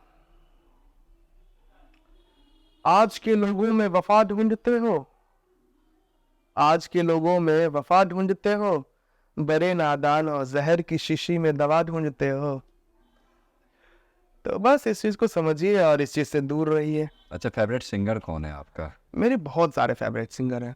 एक हो ना कि एक यही सिंगर ज्यादा? मेरे सबसे ज्यादा जो क्लोज, जो एकदम हमेशा मेरे दिल में रहते हैं, वो है उस्ताद नुसरत फ़तेह अली खान साहब। उनके कुछ लाइन अगर आप गुनगुना दो तो। उनका एक गाना था, मैं अक्सर मंच पे गाता हूँ। तुम्हें दिल लगी भूल जानी पड़ेगी, तुम्हें दिल लगी भूल जानी पड़ेगी, मोहब्बत की राहों में आकर तो देखो, तुम्हें दिल लगी भूल जानी पड़ेगी, मोहब्बत की राहों में आकर तो देखो, तुम्हें दिल लगी भूल जानी पड़ेगी, तुम्हें दिल लगी भूल जानी पड़ेगी, मोहब्बत की राह में आकर तो देखो, तड़पने पे मेरे ना फिर तो हंसोगे, तड़पने पे मेरे ना फिर तो हंसोगे, कभी दिल किसी से लगा कर तो देखो। ये गाना मुझे बहुत बहुत पसंद है। पवन सिंह का कोई गाना जो आप गाना चाहो गुनगुना दो। पवन भैया का हर एक गाना मुझे पसंद जो सबसे ज़्यादा आपको पसंद है कि हाँ ये गाना मैं 10 बार भी लगातार गा सकता हूँ। है। वो गाना था जिंदगी में सब कुछ करिहा बतिया कहीं, जिंदगी में सब कुछ करिहा बतिया कहीं, प्यार केकरो से न करिहा, हाय प्यार केकरो से न करिहा, दुनिया में सब कुछ दिहा दिल न दिहा, प्यार केकरो से न करिहा। ये गाना मुझे बहुत पसंद है। अच्छा, to the end of this podcast में आपसे एक चीज़ पूछना चाहूँगा कि आपकी जो संगीत की जर्नी रही है तब से लेकर अब तक आपने संगीत को जिया है, संगीत को सीखा है, संगीत को देखा है, कोई एक ऐसा गाना जो आपने लिखा हो या फिर कंपोज किया हो और उस गाने को आपने कभी भी अभी तक रिवील नहीं किया हो, हाँ, ऐसा गाना है? एक गाना था, इसी ठंड में मैं गाना लिखा था, मतलब अच्छा। अभी का मौसम जो है उसी में मैं एक गाना लिखा था। एक्चुअली वो मेरे पास थी उस टाइम पे, तो उसी को सोच कर मैं 12-1 बजे रात की बात है ये, मैं ऐसे ही बात कर रहा था फोन पे और अचानक से मेरे दिमाग में थॉट आया और गाना आया। मैं कलम और डायरी लिया और उसको बोला मैं आप लाइन पे रुको, मैं कुछ लिख। मतलब वो सामने वाली लाइन पे थी। हाँ, उसी पे लिखा था। वो गाना था, तुम मिल गए सारी खुशी मिल गई, अब इस दिल में कोई कमी ना रही, कोई नई सुबह नई शाम हो, ये जिंदगी अब तेरे नाम हो, ये जिंदगी अब तेरे नाम हो, ओ यारा तेरे बिन जीना नहीं, तू ही सांस मेरी धड़कन तू ही, तेरे बिना मैं कुछ भी नहीं यारा वे, ओ यारा तेरे बिन जीना नहीं। ये गाना मैं लिखा था। कोई और गाना एक कोई और जो आपको लगे कि हाँ ये ज़्यादा गाना मेरे लिए है और मैं इस चीज़ को ज़्यादा अच्छे तरीके से लोगों के सामने लेके आ सकता हूँ? शाम के वक्त बैठने के लिए, शाम के वक्त बैठने के लिए, सबसे अच्छी जगह है मैं खाना, चल मेरे दिल खुला है मैं खाना, मैं खाना चल मेरे दिल खुला है मैं खाना, फसले गुल है सजा है मैं खाना, चल मेरे दिल खुला है मैं खाना, मैं खाना चल मेरे दिल खुला है मैं खाना। क्या बात है। ये गाना मुझे बेहद पसंद है, उस्ताद इसके अलावा नुसरत कोई फतेह खान हिंदी साहब गाना? का। और मैं भी भोजपुरी में भोजपुरी के शो में था, और मुझे तो भोजपुरी बहुत सारे लोग भोजपुरी से जान रहे हैं। तो भोजपुरी का एक गाना है पवन सिंह जी का, मूवी का गाना है पवन सिंह जी के। हम तोहरा प्रीतिया में दिल के दुनिया लुटा दिहल बानी। हम तोहरा प्रीतिया में दिल के दुनिया लुटा दिले बानी। तू माना न माना रानी, तू माना न माना रानी, तुहके आपन बना लिहल बानी। हम तोहरा प्रीतिया में दिल के दुनिया लुटा दिले बानी।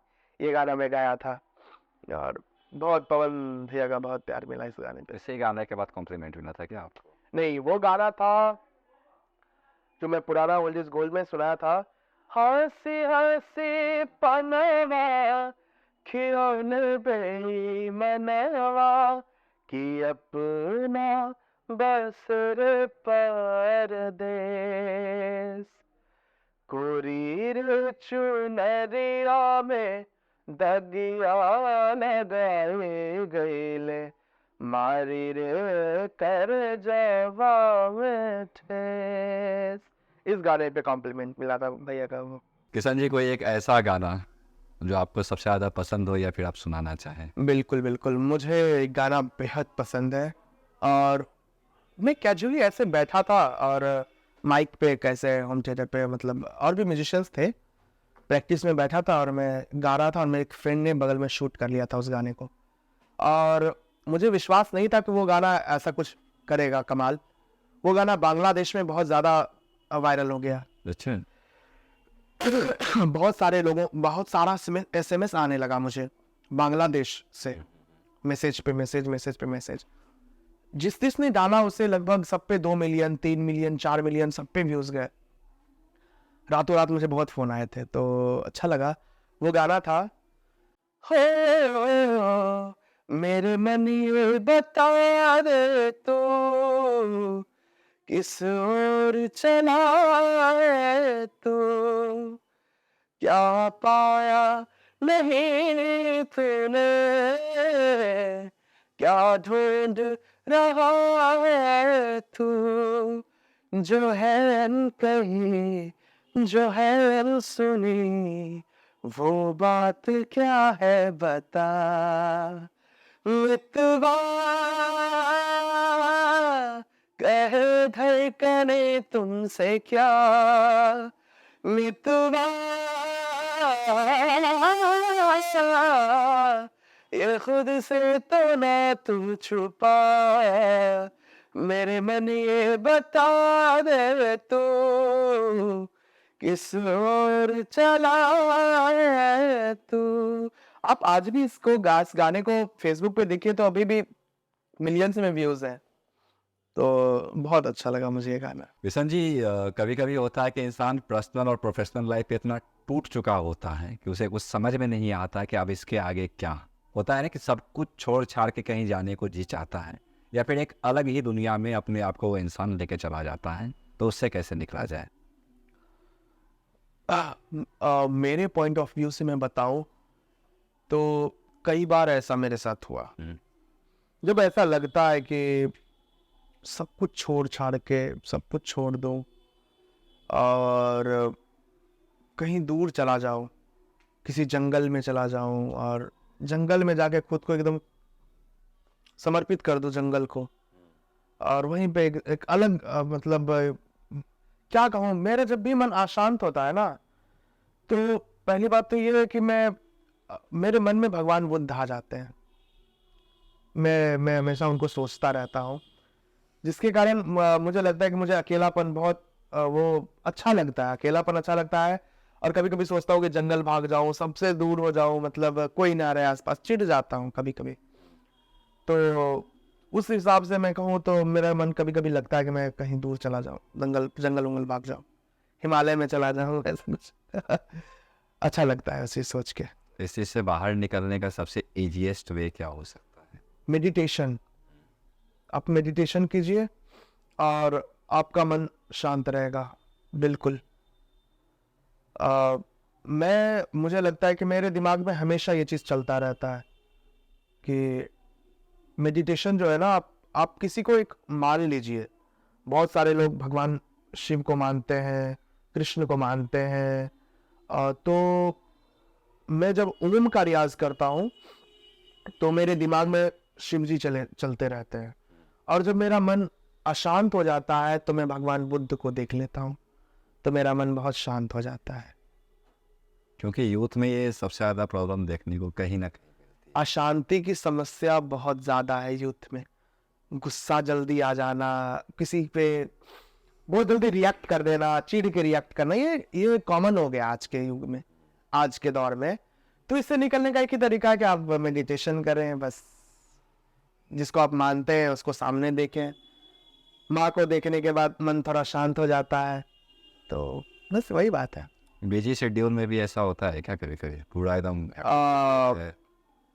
बहुत होता है, लेकिन क्या है ना, मैंने अपने फोन के वॉलपेपर में भगवान बुद्ध को लगा रखा है, तो और मेरे माइंड में भी चलते रहते हैं, तो ऐसा होता है। मतलब एक सोर्स ऑफ एनर्जी को ढूंढना हो। बिल्कुल, आपको ये करना पड़ेगा, आपको ये ढूंढना पड़ेगा। हेल्पफुल होता है ये चीज? बहुत मदद मिलती है?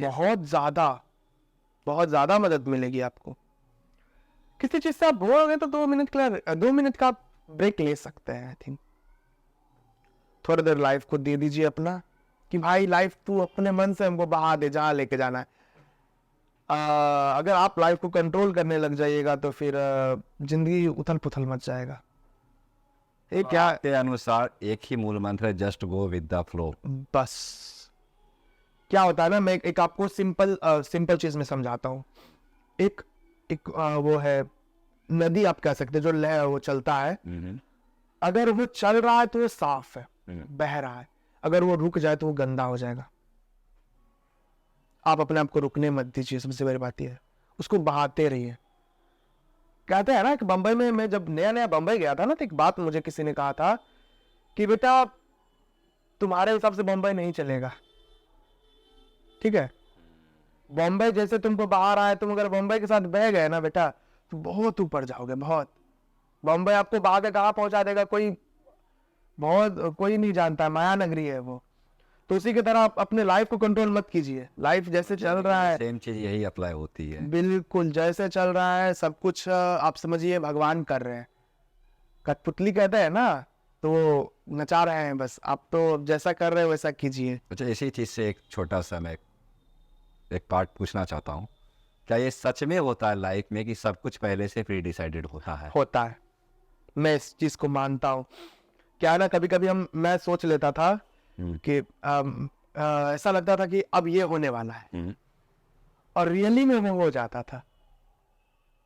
इस चीज को बहुत लोगों ने वो किया होगा कि जो कुछ भी हमने पहले सोचा था और वो चीज रियल में घट जाता है। होता है कभी कभी, कभी कभी होता है, हमेशा नहीं होता है, कभी कभी लेकिन होता है। दिमाग में वो चीजें चलती है कि हाँ ये चीजें हो सकती मेरे साथ ऐसा कब हुआ, मैं जब अपने सपने में स्टेज को देखता था, एक माइक को देखता था हाथ में, और वैसे ही मैं प्लेटफॉर्म देखता था, और मैं मंच पे खड़ा हुआ तो लगा मैंने तो ये पहले ही देख रखा था।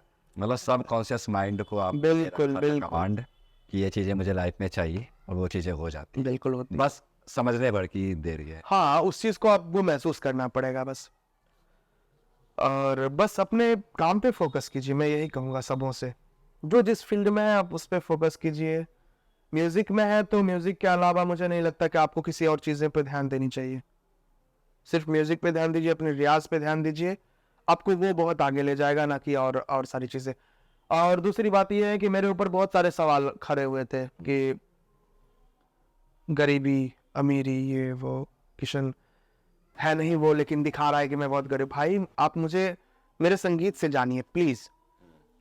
मेरी गरीबी अमीरी देख के आप मुझे करोड़पति नहीं बना दीजिएगा, मुझे ऐसा लगता है, ठीक है।